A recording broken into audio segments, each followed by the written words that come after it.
நீங்கள் electrician, wireman அந்த ட்ரேடில் ITI முடிச்சிருந்தீங்கன்னா Tamil Nadu மின்சார வாரியத்தில் உங்களுக்கு சூப்பரான ஒரு ஜாப் காத்துட்ருக்கு.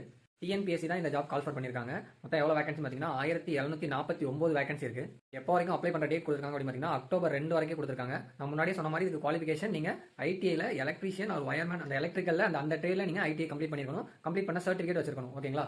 எக்ஸாம் எப்படி இருக்க போகுதுன்னு பார்த்தீங்கன்னா பேப்பர் 1 பேப்பர் 2 இருக்க போது. பேப்பர் 1 பார்த்தீங்கன்னா ஜென்ரல் தமிழ் இருக்கும். தமிழ் வந்துட்டு எலிஜிபிலிட்டினா நீங்கள் 100 கொஸ்டினுக்கு 40 கொஸ்டின் கரெக்டாக போட்டாலே போதும். அதுக்கப்புறமா ஜிஎஸ் பேப்பர் இருக்கும். ஜிஎஸ் இருக்கும். ஜிஎஸ் வந்து 100 கொஸ்டின் இருக்கும். 100 கொஸ்டினுக்கு ஒரு கொஸ்டினுக்கு 1.5 மார்க், மொத்தம் 150 மார்க். அதுக்கப்புறமா பேப்பர் 2 மதியம் நடக்கும். பேப்பர் 2 எதுன்னு பார்த்தீங்கன்னா நீங்கள் ஐடிஐ அதாவது எலக்ட்ரிக்கல் சம்மந்தப்பட்ட கொஸ்டின் ஐடிஐக்கு நீங்கள் படிச்சிருப்பீங்களா புக்கு, அதுலேருந்து வர கொஸ்டின் இருக்கும். உங்களோட ஐடிஐ பேப்பர் பார்த்தீங்கன்னா 200 கொஸ்டின் இருக்கும். ஒரு கொஸ்டினுக்கு 1.5 மார்க், மொத்தம் 300 மார்க். பார்த்தீங்கன்னா இந்த 300 மார்க் ப்ளஸ் ஜிஎஸ்ல நீங்கள் எடுக்கிற 150 மார்க் மொத்தம் 450 மார்க்கு தான் மொத்தம் டோட்டல் போடுவாங்க. ஸோ அதில் நீங்கள் மினிமம் மார்க் எடுத்தால் பாஸ். நீங்கள் யார் அதிக மார்க் எடுத்துருக்காங்களோ ஹையஸ்ட் மார்க் எடுத்துருக்காங்களோ அந்த ரேங்க் அடிப்படையில் வேலை கொடுக்க போகிறாங்க. முழுக்க டிஎன்பிஎஸ்சி மூலமாக எக்ஸாம் வச்சு தான் இந்த வேலை கொடுக்க போகிறாங்க.